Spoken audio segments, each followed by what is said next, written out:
On behalf of the League of Women Voters of Deschutes County and the City Club of Central Oregon, welcome to tonight's forum for the Redmond School Board positions 3, 4, and 5.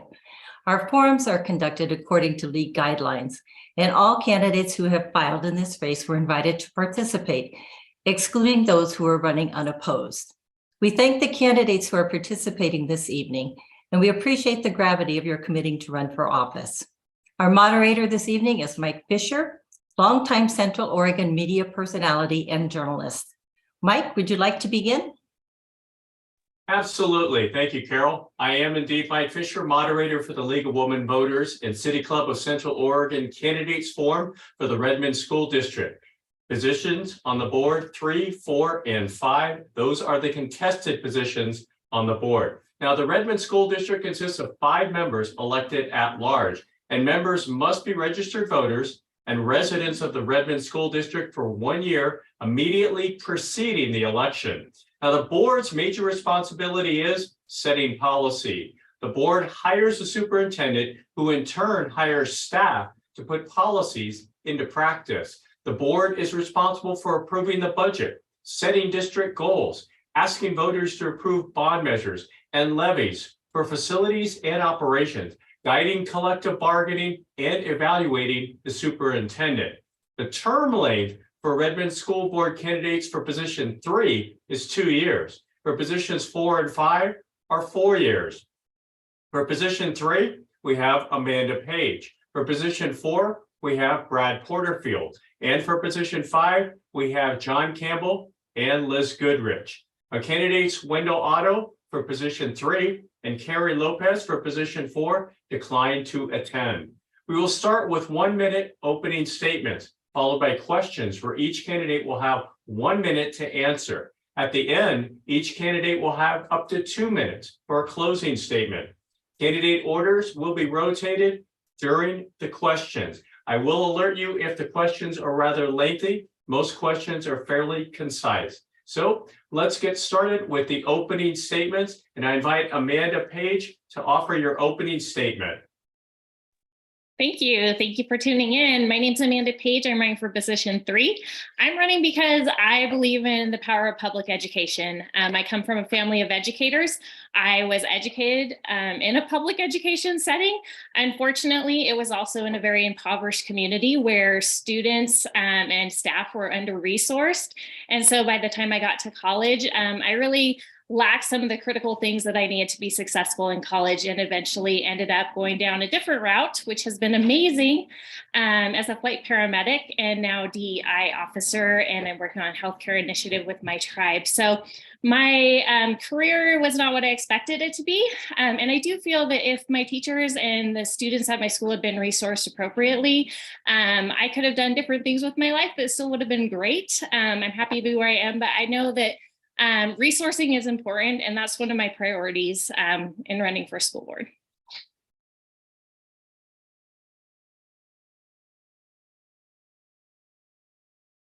I'm sorry. Thank you, Amanda. Brad Porterfield, can we have your opening statement, please? Hi, folks. My name is Brad Porterfield. I'm a candidate for Redmond School Board position 4.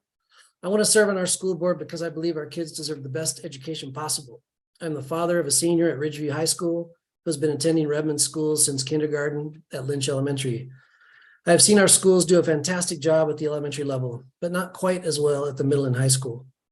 I want to contribute my experience as a nonprofit director and having served on workforce and health council boards to bring additional resources, ideas, creative solutions to challenges our schools face. I want to play a role in making sure our school board doesn't get distracted by partisan politics, but rather stays focused on priority issues. Y quiero asegurar que las escuelas sirven a nuestras familias y estudiantes hispanohablantes de una manera equitativa y que honra a sus experiencias y culturas. I want to make sure our schools serve our Spanish-speaking families and students equitably and in a way that honors their experiences and cultures. Thanks a lot. Thank you, Brad. And John Campbell, if we could have your opening statement, please.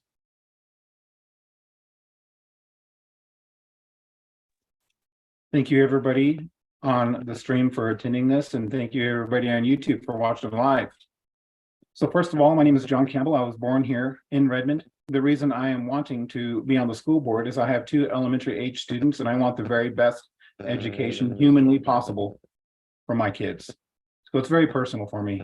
I grew up in Central Oregon, went to community college after high school, went to Oregon State University, and then went on to George Fox to get my master's in education.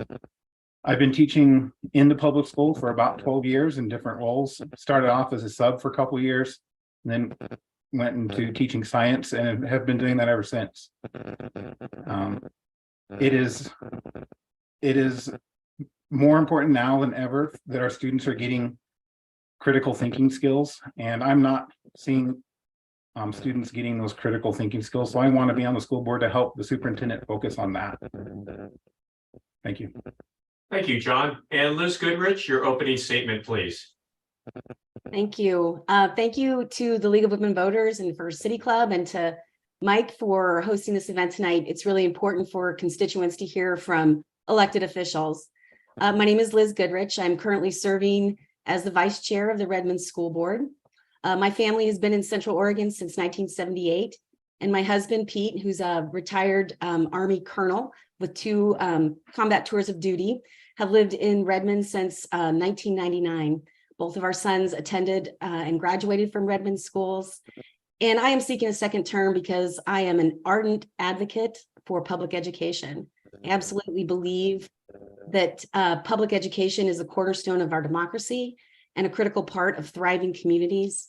And I am looking forward to serving a second term to continuing the work that we've been doing on the Redmond School Board. Thank you.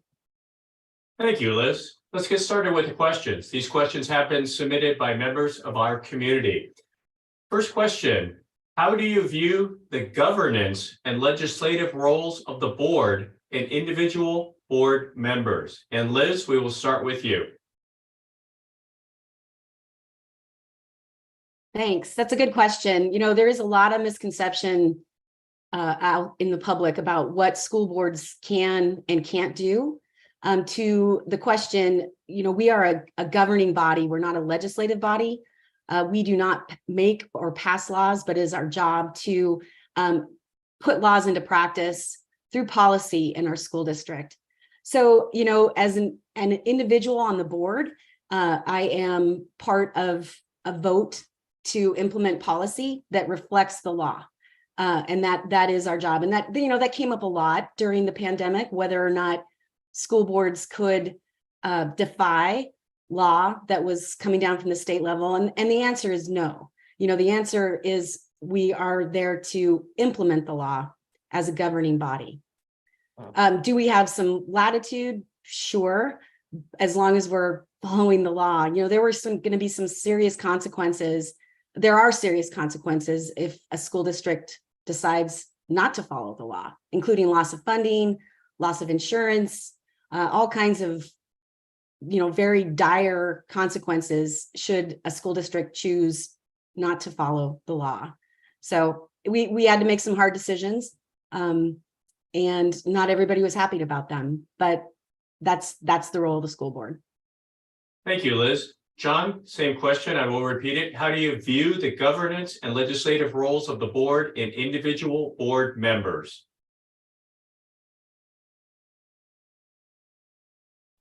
Thank you for the question. So the school board has basically one job. It's to write and review policy. And, you know, secondary is to hire a superintendent and help guide the superintendent on going through that policy with their recommendations.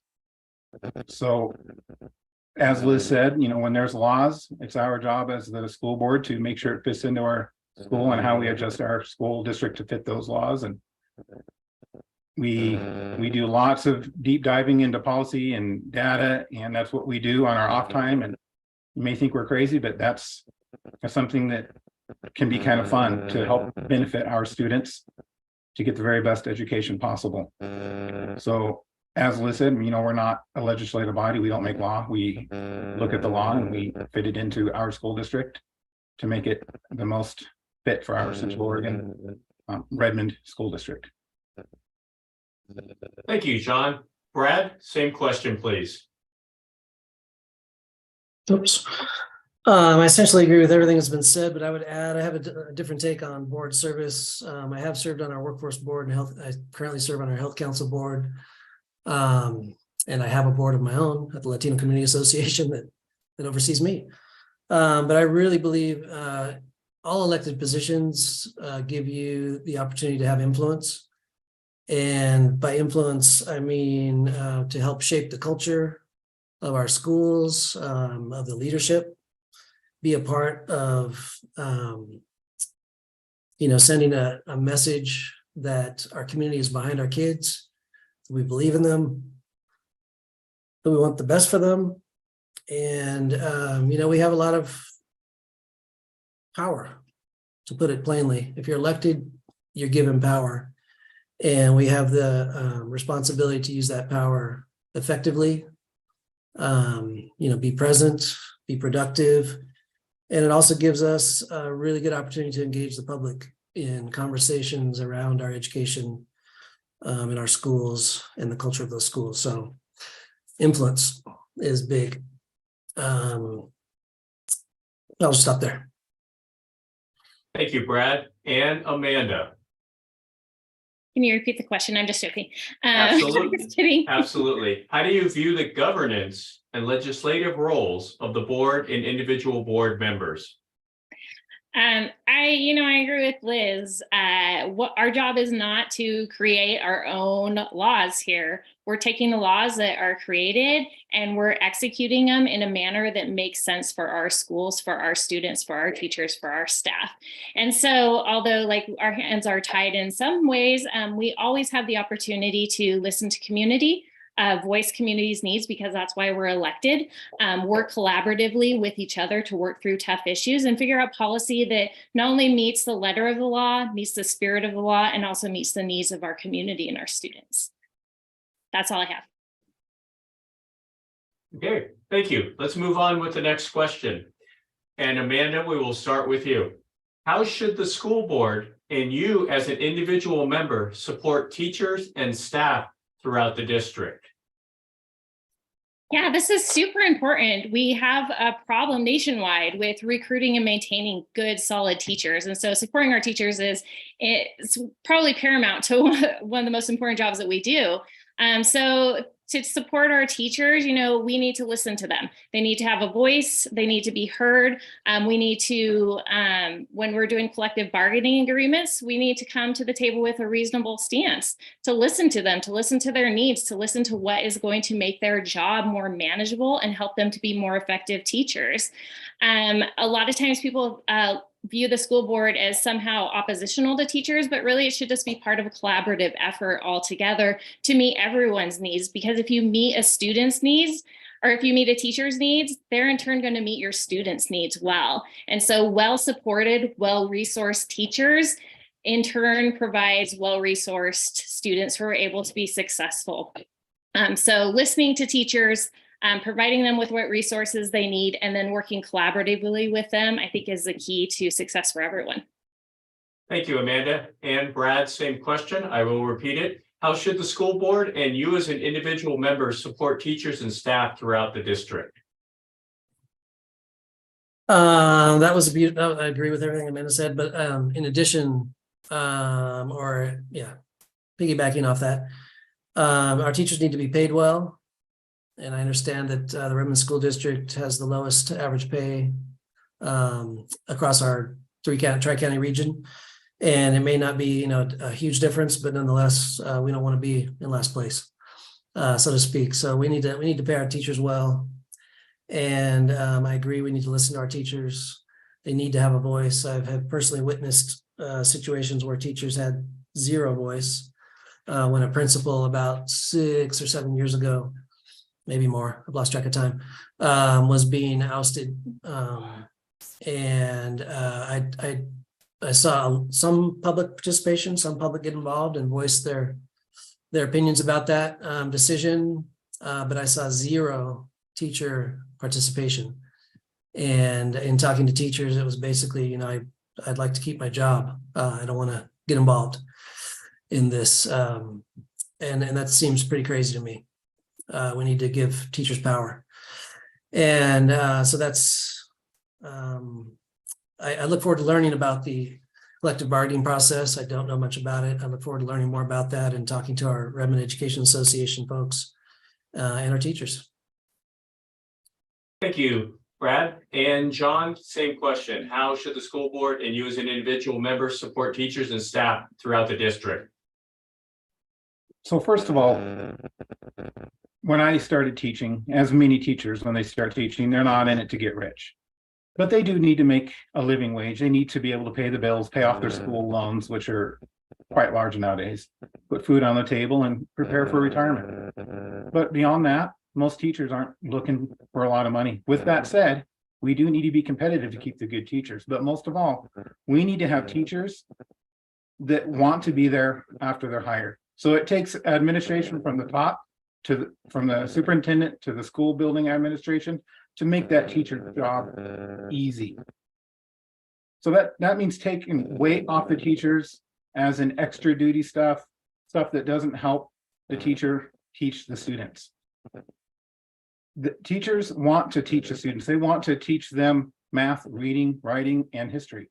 But when there's all these distractions, teachers get overwhelmed, they get stressed, they get depressed, and simply they quit, get out and get a job that actually respects them. So we need to respect our teachers. We need to listen to them. As Brad said, we need to cherish them. And to get new good teachers, we need to advertise that it is a fun job here. It is going to be the basics, math, reading, writing, history. Keep it simple, back to the basics. Thank you, John. And Liz, same question, please. Thank you. As a former teacher, I understand the importance of feeling supported when you're out in your classroom. And it's part of the school board work that I've really enjoyed. I'm out in the buildings with the 2 adopted schools that board members adopt schools. So I spend time out in the buildings with teachers, listening to them and hearing their concerns, of which there are many right now. We just started collective bargaining process for the next contract. And I agree with all of the candidates here tonight that state that paying teachers fairly and resourcing them appropriately is a good place to start. And just being open and available to them to hear what's going on in their classrooms. They're dealing with a huge amount of issues in the classrooms right now. And the board and I as an individual on the board can support them by listening to them and advocating for them through policy and ensuring the policies that we have in place are followed. I can't state more emphatically my appreciation and respect for the art of teaching. And I believe it goes beyond just the basics. Teachers enjoy being in community with their students, doing other things that may not be just reading, writing, math, and history. And I admire all of our teachers so much. Thank you, Liz. Let's move on to the next question. And Brad, we will invite your response first to the next question. Should the school board be involved with what is taught in the classrooms? I believe one of our roles is to approve curriculum, and curriculum guides what is taught in the classroom. So yes, but we have a limited role in terms of influencing curriculum. But I'll bring forward something that's very dear to my heart is, and I believe is really important to our kids and families, is the incorporation of Native American and ethnic studies. Those have both been passed by the Oregon legislature to become part of our curriculum as far back as 2017. And I look forward to being a part of bringing those curriculums to our students and families so that what's being taught better reflects the people who are in the classrooms. Thank you, Brad. Liz, same question. Should the school board be involved with what is taught in the classrooms? Thank you. As Brad pointed out, the school board is responsible for approving curriculum, but I am also a huge advocate for academic freedom, and that empowers teachers to engage in best practices as they bring forward the school board approved curriculum into their lessons. Teachers shouldn't be afraid to accurately deliver their curriculum. And I think that they are afraid right now. They're afraid of being judged and their professional training being called into question. These people are highly trained and they're hired to do a very specific job, and we should empower them to do so. But the school board does approve curriculum, and it's a rigorous process. The teachers engage in reviewing curriculum. We have a professional staff that leads that effort. We then make curriculum available for the public to review, to weigh in, and then the professional staff will make a recommendation, and the school board will approve it. But I trust our teachers. I trust them. They're not indoctrinating people. They are there delivering high quality lessons and education for our students that prepare them for life beyond the classroom. Thank you, Liz. And John, same question. Should the school board be involved with what is taught in the classroom? I believe 100% the school board should be involved with what is taught in the classroom. Look, when we walk down the streets of Redmond, I want community members to look at me and say, thank you. I am so happy what my students are learning in this class, this class, this class, and this class. If there's something the parents don't like what's being in that class, they come to us. We're in the community, we walk around. We know a lot of people in our community. So the buck stops with the school board. With that said, I do trust a majority of the teachers, but I've been hearing a lot of community members in this school district that are not happy with being taught in some of the classrooms. So it needs to all go through us. We need to review it all 100%. It's just the way it is. The buck stops with us. We are the school board. We build the policy. It's on our back. We're responsible for it. So there really is no leeway for that, no room for error. If a teacher goes off on their own and teaches something outside of that approved curriculum, it can be quite catastrophic for the school board members, because we feel the heat. We get the heat, and we need to address our superintendent that we hired to fix that issue, because it's coming on us, and we're the ones that hired the superintendent. So it's very critical that the school board knows what's going on. With that said, academic freedom, absolutely. Teach this material how you want it. Hands-on. Kinesthetic learning is great. Students need that. Thank you. Thank you, John. And Amanda, same question. Should the school board be involved with what is taught in the classrooms? From a pure role responsibility, yeah, we approve curriculum, like Liz said, 100% agree with that. What I don't agree with is the more micromanagement end of that. We hire fantastic teachers. We've hired a fantastic superintendent. You hire people, you trust them to do the job they do. It's kind of like at my work. I work as a flight paramedic. I don't expect my CEO to come in on the helicopter and tell me how to start an IV, which medications to administer, how to administer them, what is the dose. That doesn't make sense. It's not a good use of his time, nor is it respectful of my skills and knowledge and experience as a paramedic. And the same goes for our teachers. If we want our teachers to be happy in the positions they're in, we need to allow them to do what they do best, which is educate our students. Our teachers are of and from this community. They live with us. They're part of Redmond. I trust them. My daughter has had fantastic teachers here, and not every bit of curriculum is going to be to the book. Sometimes teachers have life experience or things to add, and when they add it is pure magic because they're teaching from the heart, and kids light up and they're engaged, and we want our students engaged. And I think part of that engagement is allowing teachers to do their job, to trust them. If they go grossly outside of that, then we deal with it. But outside of those very rare situations, we should be allowing them to do what they do best. Thank you, Amanda. And for the next question, we will start with John.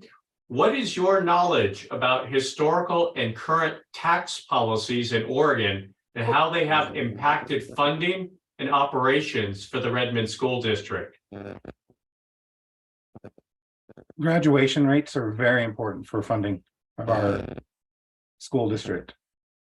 Our school district does a very good job at getting those students prepared for graduating here at the Redmond School District, which helps our funding. We are doing well on funding. We could always improve. We have lots of room for improvement, and that's something that I want to do on the school board, is help the superintendent focus on that to help increase our graduation rate, to help increase that funding. With that said, we have amazing buildings at this school district. We go into these buildings regularly, and it's something to be proud of. They're far better than when I went to school here in Central Oregon, and I'm very proud of the buildings we have. Our staff, as Amanda said, are great teachers. Our superintendent is amazing. Our taxes here in Redmond School District have been funded well by the voters. They've approved bonds after bonds, and we'll probably continue to approve those bonds. And it's our job to use those bonds the most efficiently way possible. There's additional funding that came through from the COVID era that helped build some buildings, and we need to increase our safety to our schools, and there's funding for that we need to look for and make happen. For the question. Thank you, John. And Liz, your response to that question, your knowledge about historical and current tax policy in Oregon and how they have impacted funding and operations for the school district. Thank you. Just to clarify, we did not use any COVID relief funds to build buildings, nor is the school budget based on graduation rates. You know, funding a school district is really complicated. And when ballot measure 5 passed in the 90s, it made it more complicated. It in theory, removed one of the pillars of funding, which is property taxes. So now the majority of school funding comes through income tax. And we send all of that funding goes to the state, and they distribute that money across school districts based on average daily membership. And that is about enrollment. And because we had a decline in enrollment, that has impacted our budget. And currently the state has decided to give us not even enough money to fund current service level operations. So we're going to be looking at budget cuts and having to make some really difficult choices should the legislature not decide to increase the funding by tapping into the rainy day fund or other funds that they may have. So it's really a complicated issue. We are so lucky to have a fantastic fiscal manager who does a really great job of leveraging every little penny that we have, but it's tough and it's complicated.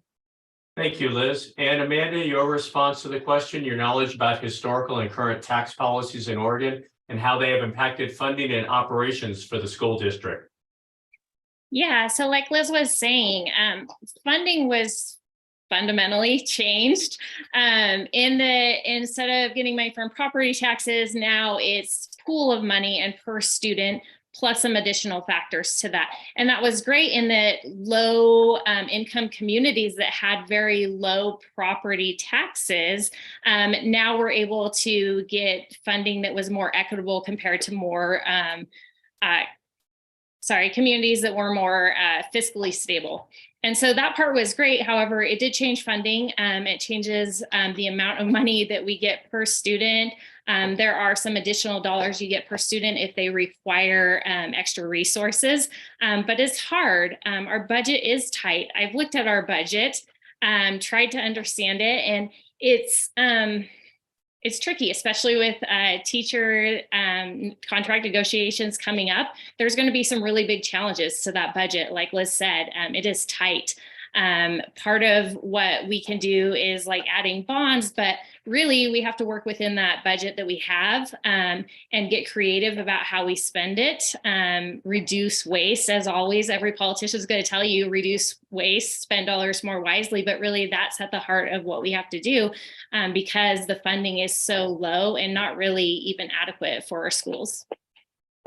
Thank you, Amanda. And Brad, your response to the same question. Yeah, well, I know Measure 5 and Measure 50, both legislative acts that moved the burden, or so to speak, the source of school funding from property taxes to income taxes, my understanding is did quite a bit of damage. And so I think it's something we really need to take another look at. Of course, that's the legislature, but school board members can, again, use influence and advocate. So once, I get a chance to look at the budget, that's going to take some time. School budgets, as Liz said, are pretty complicated. It's a big organization, but I can't wait to learn more about it and kind of dig in and see, understand it, and then get a clear understanding from our superintendent and other folks that understand it much better than I. What is the situation? What are the factors that impact school funding? How can we bring more resources to our school district so that all the things we're talking about, teachers being well-resourced and so forth, we can make that be the case. So obviously there's an impact. And we'll see once hopefully I'm on the school board, what we can do about that. Thank you, Brad. And we will move on to the next question. And Amanda, we will start with you. Classrooms are becoming more chaotic and more students are acting out. How do we give teachers the resources to manage this trend?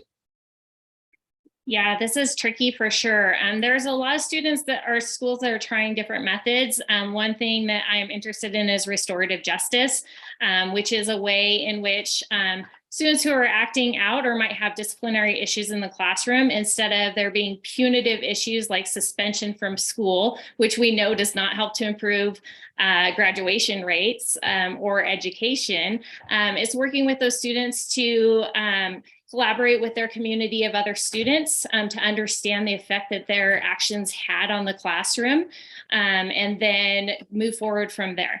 And so this method isn't perfect yet. They're trialing it in a lot of schools. They see some success as far as kids' suspensions rates going down and graduation increasing. However, there's also been some negative side effects like math scores going down. So it's not a perfect system, but it solves some of the problem. And I think we just have to be really creative in what works for Redmond specifically.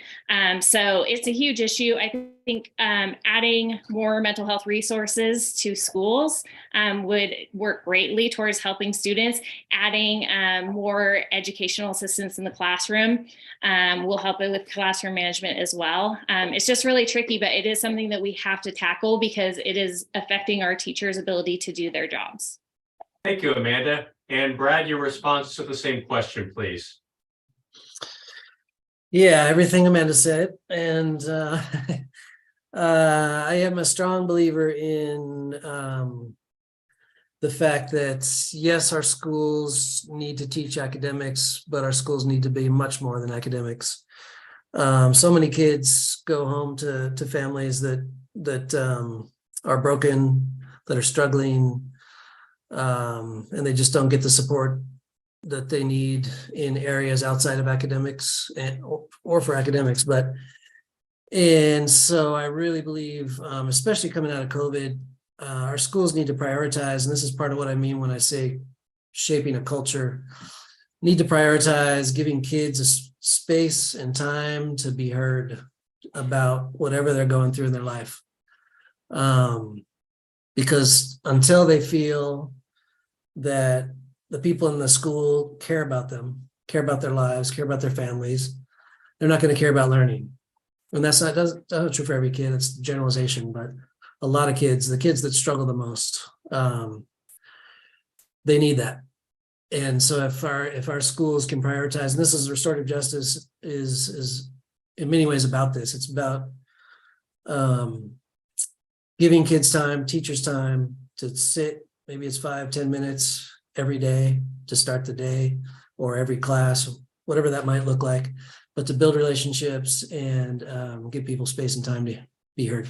Thank you, Brad. And John, your response, I'll repeat the question. Classrooms are becoming more chaotic with more and more students acting out. How do we give teachers the resources to manage this trend?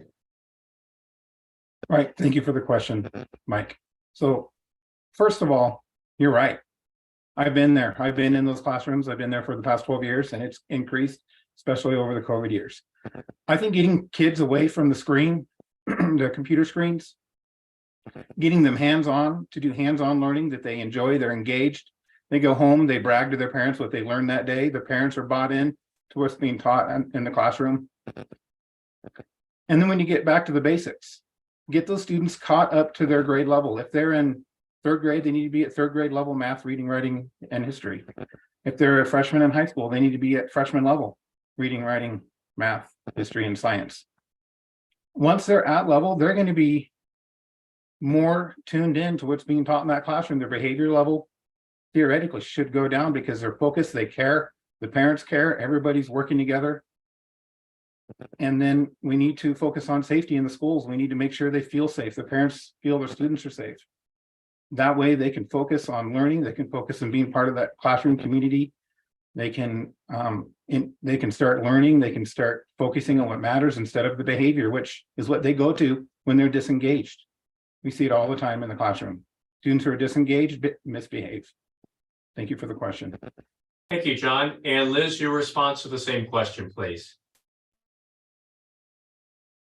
Yeah, we have been, and this started pre-COVID, right? We saw an increasing number of behavioral challenged students in our classrooms, and COVID coming back into in-person learning after COVID, we see it has just amplified.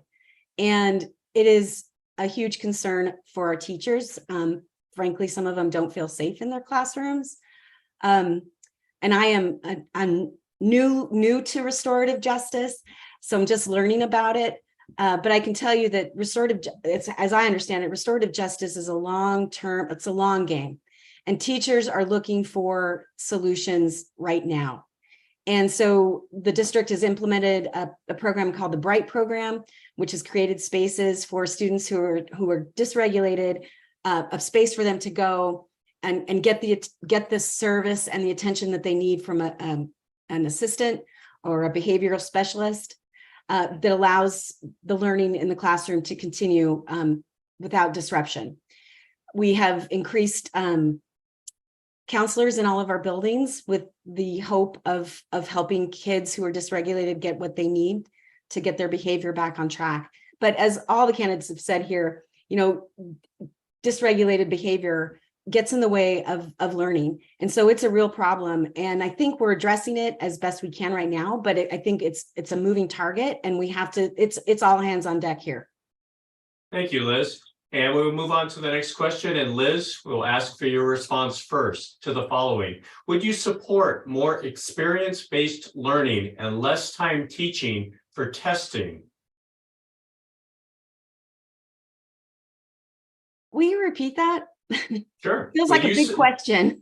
It is. Would you support more experience-based learning and less time teaching for testing? Yeah, absolutely. We testing state, and I'm assuming this question is about state testing. And in the Redmond School District, we know a lot of students, a lot of parents, and a lot of students are opting out of taking these state tests because they have other learning they want to be doing. But this district needs a way to measure whether or not we are being successful. And at this point, the data that comes back from those state tests in our district is irrelevant because it's such a small data set point. So I think the whole statewide testing needs to be examined sort of holistically, and not just in our school district, but at a state level. Like, is it giving us the data that we want to know whether or not we're being successful? And I would say the answer right now is no, but we don't have anything else in the pipeline that's set up to show us whether or not we are achieving, whether or not our students are achieving the benchmarks that they need to achieve. So, whether it's proficiency based, or is there some other way out there to test whether or not our school district is doing the work that we need to be doing for our students? It's a really important question. And I know there's a lot of talk about it. And I know our teachers probably have some feelings about it. And I would love to know more how they feel about it. Thank you, Liz. And John, I will repeat the question. Would you support more experience-based learning and less time teaching for testing? Mike, again, thank you for the question. Experience-based learning is absolutely critical. Getting students hands-on, getting students in the field, getting students with the professional, getting students trained by the professional themselves is very important. Now, once they do that training, they're going to do better on the test because they have done hands-on learning. They are engaged. Behavior is going to go down. The bad behavior is going to go down. The good behavior is going to go up. It's very important to have hands-on experience-based learning, getting them out of that classroom as much as possible in with a professional, with the teacher as the coordinator. It's a wonderful, wonderful, wonderful, wonderful thing. Thank you for the question. Thank you, John. And Brad, your response to the same question. Support more experience-based learning and less time teaching for testing. Well, the second half of that is finally gelling in my brain. Absolutely. I, a long time ago, was an outdoor science school instructor, and I loved watching the kids come up from the cities to the mountains and spend a week. It changed their lives, changed my life. That's just one example. So that's of experience-based learning. It's so impactful. So I agree with John and Liz, 100%. And connecting kids to their community is super impactful. I think we need to do more of that.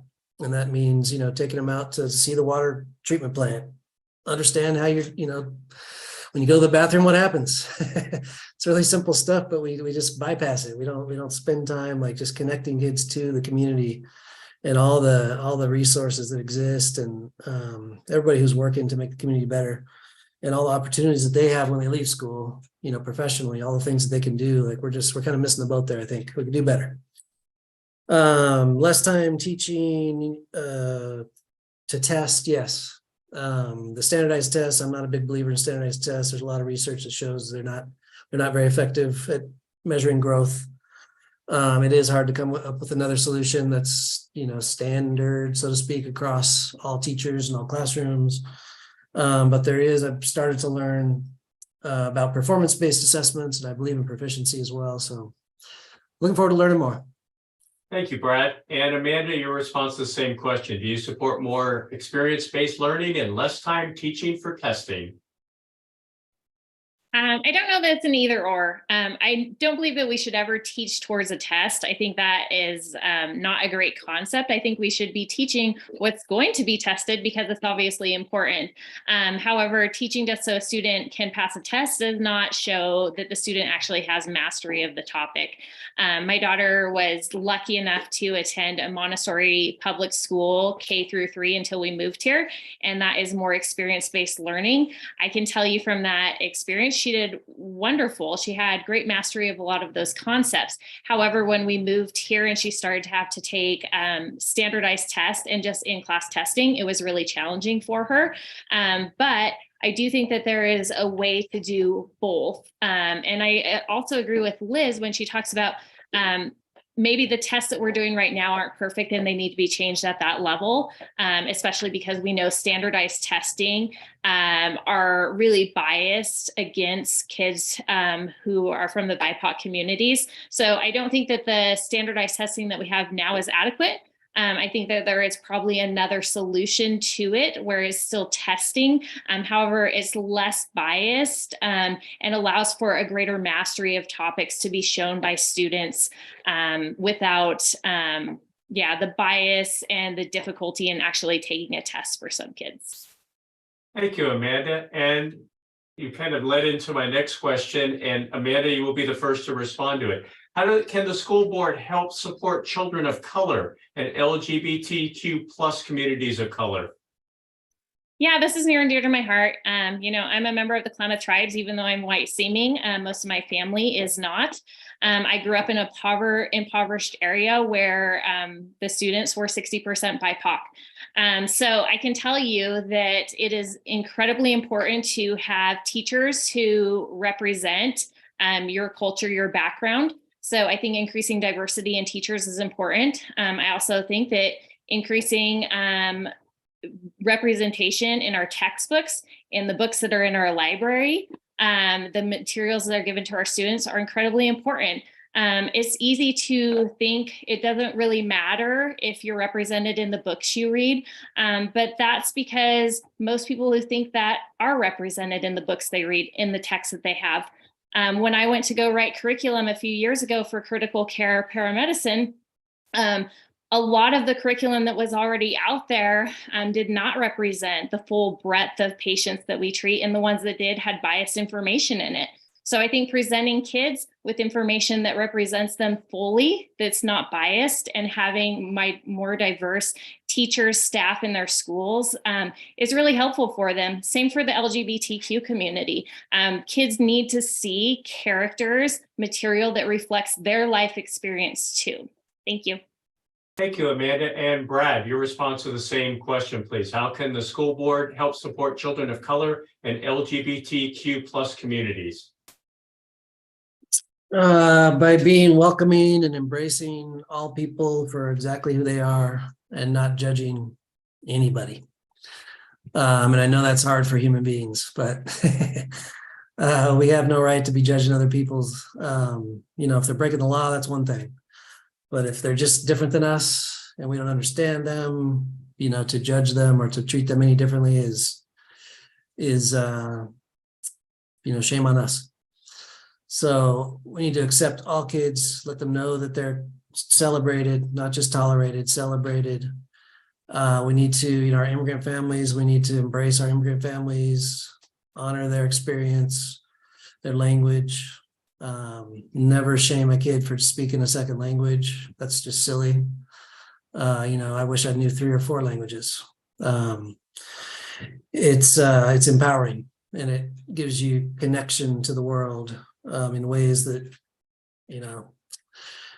are truly, truly, truly powering and empowering. So our teachers, it starts with the leadership. Leadership needs to not be accepting of any sort of judgment in that sense, any bullying. And the teachers, the teachers are there. The teachers are there in the classrooms.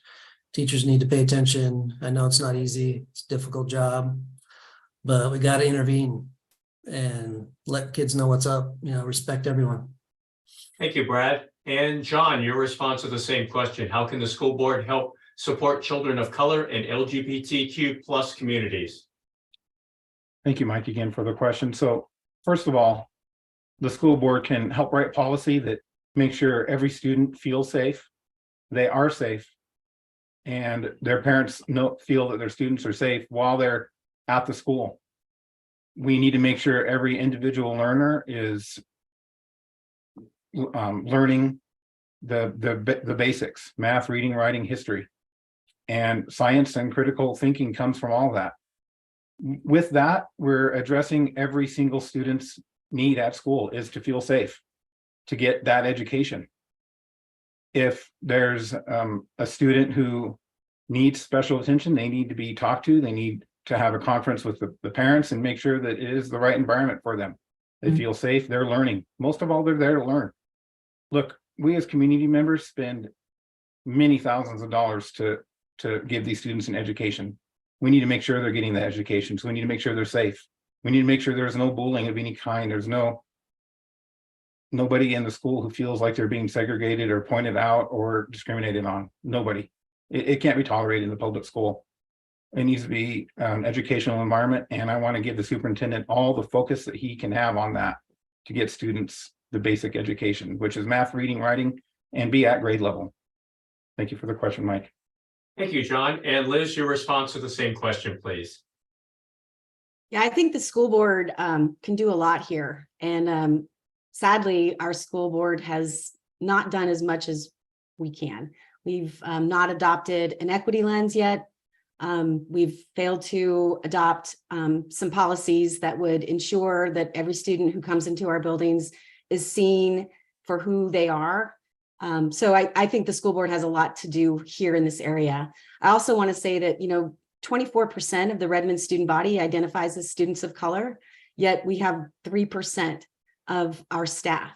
And to what Brad and Amanda said, seeing yourself represented in leadership, in the teaching staff, and even in the support staff, seeing yourself reflected there is a very empowering thing.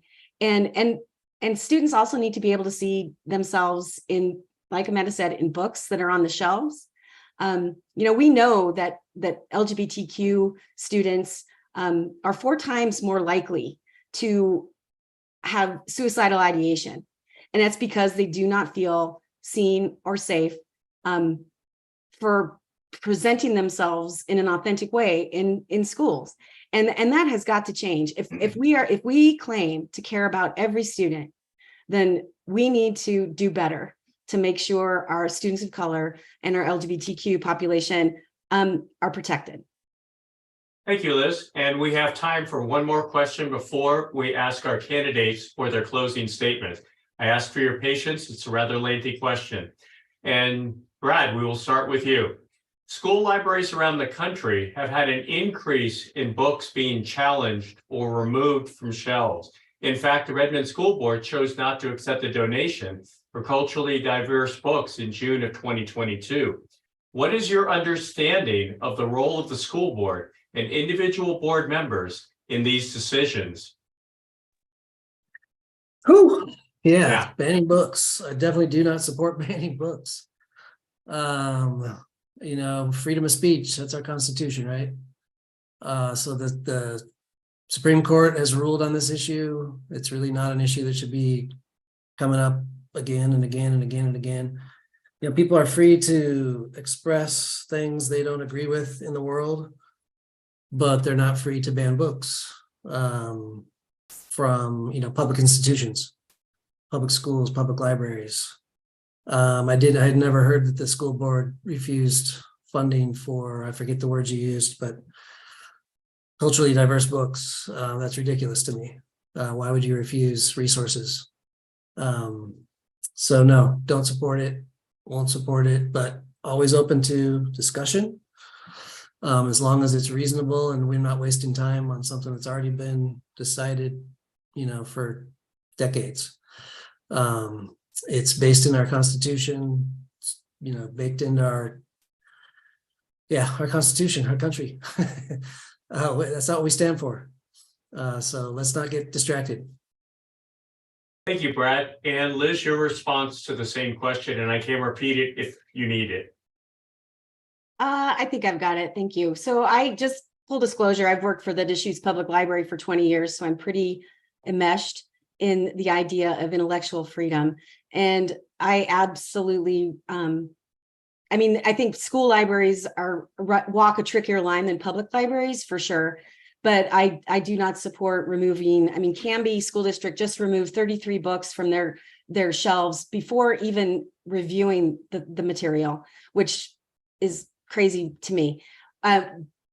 Redmond School District is fortunate in that we have a policy in place about how materials are chosen by a professional library that end up on our shelves.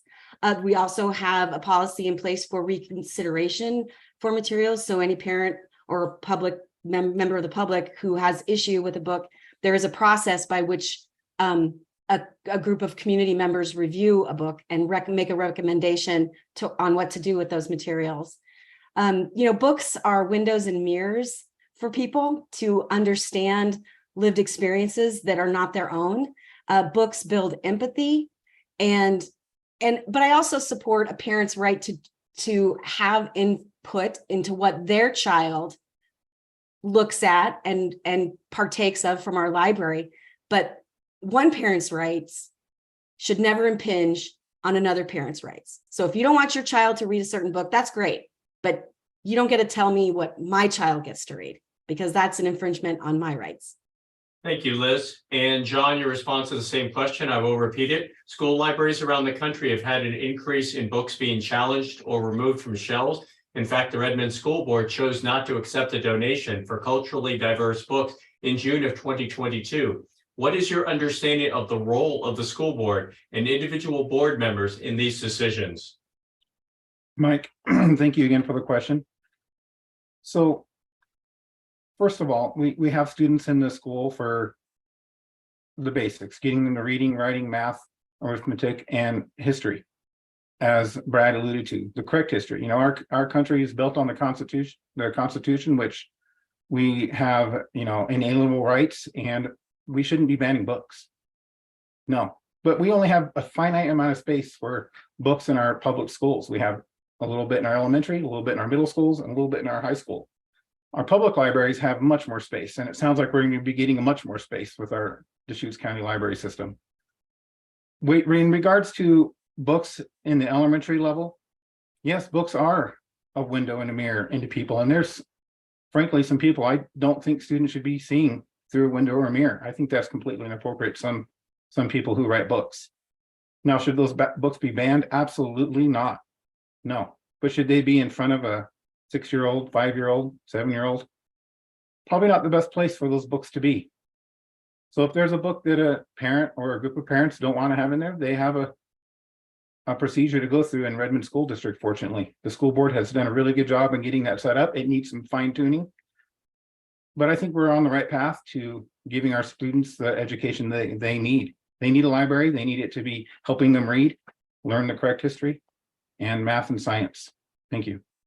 Thank you, John. And Amanda, your response to the question, please. Yeah, vehemently no to banning books. Like I said, I grew up in a really poor community. Books were my access to a world that I was unable to access. I got to experience cultures that were completely different from mine and experience the world in ways that I never would have been able to experience. And it was the same for many other kids that I went to school with.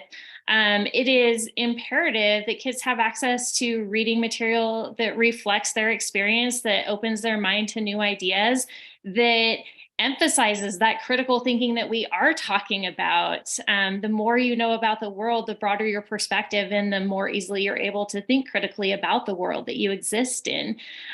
So I believe that books from a wide breadth of topics, genre, characters are imperative to kids' academic experience.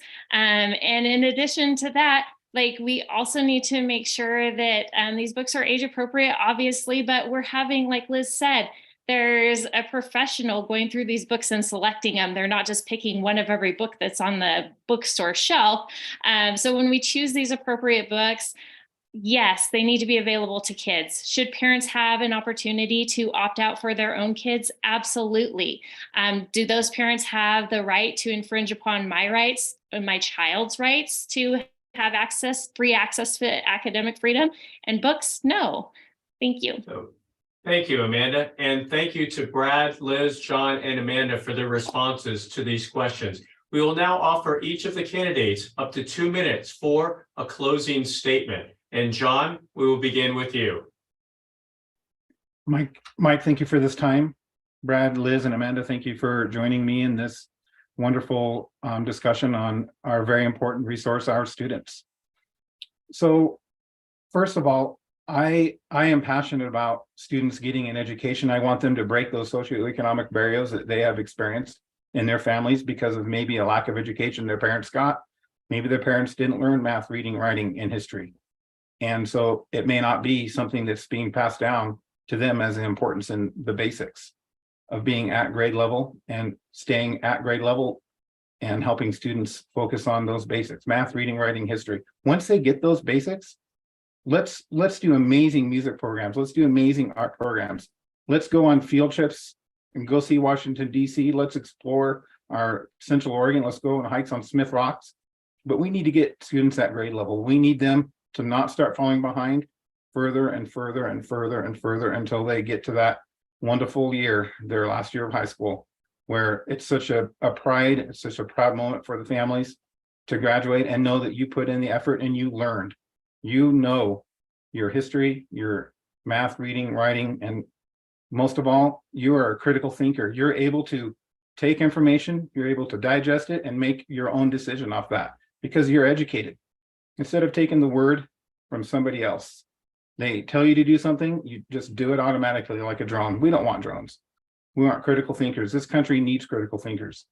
We need all walks of life. We need people who are willing to work hard out in the field. We need people who are willing to take desk jobs and make this world a better place. We need new teachers who are current in our modern day technology and the new technology coming out in the future. And Redmond is a place for those students. And I want to help make this a better school district. And I would like you to vote for me for position 5. Thank you. Thank you, John. And Liz, your closing statement, please. Thank you. Thanks to everybody for putting this together. And thank you, Brad and Amanda and John. Thank you for your courage showing up tonight. I know not all the other candidates chose to be here. So thank you. It's been an honor to serve our community as part of the Redmond School District Board of Directors. I currently serve as vice chair. I'm seeking a second term to continue the work of improving outcomes for every student, creating safe and welcoming schools, and advocating for intellectual and academic freedom. There are challenges ahead for public schools, including stable and adequate funding, increasing number of behavioral health issues in our buildings, and also stable workforce. I am committed to addressing these challenges by asking the simple question: what policy, what program will improve outcomes for every student? I'm proud of the accomplishments that the district has made during my first term. We successfully passed a bond in 2020, improving building safety, health, and capacity. We expanded CTE programs, which are so important in helping kids get across the finish line of graduation. We had a successful superintendent search. We increased high school graduation rates. We sold district property to fund improvements at the Jaquas Sports Complex. We prudently used state and federal COVID relief funds to shore up programs in the district. And we've increased transparency at the district level, which is really important. My husband and I have raised our 2 boys in Redmond. It's a community that I love dearly. And, Max and Owen both graduated from Redmond high schools with a plan, a purpose, and a passion for their life outside of the classroom. And that's something that I want every student who graduates from Redmond high schools to enjoy. Public schools are a cornerstone of our democracy and a social agreement that we make with ourselves. So I appreciate a second term, and thank you for your vote. Please get your ballot in. Thank you, Liz. And Amanda, 2 minutes for your closing statement. Yeah, I'd just like to thank everyone for listening as well. Thank you, Mike. This is an important election. I can't emphasize enough how important our schools are, how important public education is. My daughter and I moved to this community about 7 years ago, and I am elated to be here. I'm elated to be integrated into this wonderful place. And I really look forward to the opportunity to represent our community on the school board. That being said, the things that are really important to me are in ensuring that all students and teachers have the resources they need to be successful. That's imperative. If teachers aren't resourced well, then kids aren't resourced well, and no one is successful. So we need to make sure every student has what they need, and that's probably going to look different for different students. Next, I'm super passionate about CTE. Kids who are in CTE programs are much more likely to graduate, but in addition to that, they're also more likely to have completed a college preparatory course load by the time they graduate. So expanding kids' access to CTE and engagement in CTE is really important. And lastly, I think our kids need to be engaged. There's a lot of talk about getting back to the basics and stuff. And yeah, absolutely, you know how to read and write, and all those things are imperative to your growth and learning environment. But you also need to be engaged in the classroom. You need to have books that are meaningful to you, teachers that are passionate about what they do. Those are the things that actually grab kids and keep them in school, not just in the younger years, but all the way to high school, possibly onto college or technical school. But engaging kids is important because these are our future citizens. We're not just teaching kids to go to college, we're teaching kids to be good neighbors, to be good citizens. So this election is really important. I encourage you to vote, tell your friends to vote, harass them until they get the ballots in the mail. So thank you for your time. Thank you, Amanda. And Brad, 2 minutes for your closing statement, please. Thanks, everybody. I too hope there's lots of people watching, and I hope everybody votes. Someday we're gonna raise these voter participation rates in our country. Let's start here in Redmond, Oregon. Break records. Let's break the record. I consider this essentially a job interview. So even though my service on the school board will not be all about me, I want to tell you a little bit more about me because I hope you'll vote for me. Number one, I'm a dad. I'm a single dad of an 18-year-old who's been in the Redmond schools since kindergarten. So I've been a part of that all the way along. He graduates this year. My education is in natural resource planning and community and regional planning. I am bilingual in English and Spanish. I'm currently the executive director of the Latino Community Association, which I've had the honor of serving for the last 17 years. I have been on the East Cascades Workforce Board And I'm currently on the Central Oregon Health Council Board and Chair of the Community Advisory Council, which represents our Oregon Health Plan consumers in our health system. I am a return Peace Corps volunteer. I served 2 years in Uruguay many years ago. I've been a part of the Better Together Coalition, which is a cradle to career education coalition here in Central Oregon, and helped and was a part of starting Latinx Success Initiative to focus on our immigrant Latino families and their kids, helping them be successful. So, you know, I'm a servant at heart. I look forward to serving on the school board. I hope you'll vote for me. Super. Thanks, Brad. And thanks to all the candidates for participating in the League of Women Voters of Deschutes County and City Club of Central Oregon's candidate forum for the Redmond School District Board Positions 3, 4, and 5, the contested positions on the board. Now remember, your vote is your voice. So make sure to get your ballots in by May 16th so your voice can be heard. Now, this is the final form of our candidate series for the special May 16th election. We hope you enjoy watching and participating in our democracy. It's time to get your vote counted. Now, forums can be streamed on the City Club of Central Oregon's YouTube channel, and recording links of the forums will be available at both the League of Women Voters of Deschutes County and City Club of Central Oregon's websites. Now, their URLs are lwvdeschutes.org and cityclubco.org. On behalf of the City Club of Central Oregon and the League of Women Voters of Deschutes County, I am Mike Ficher. Thanks so much for watching. And remember, your vote is your voice, so get out and vote.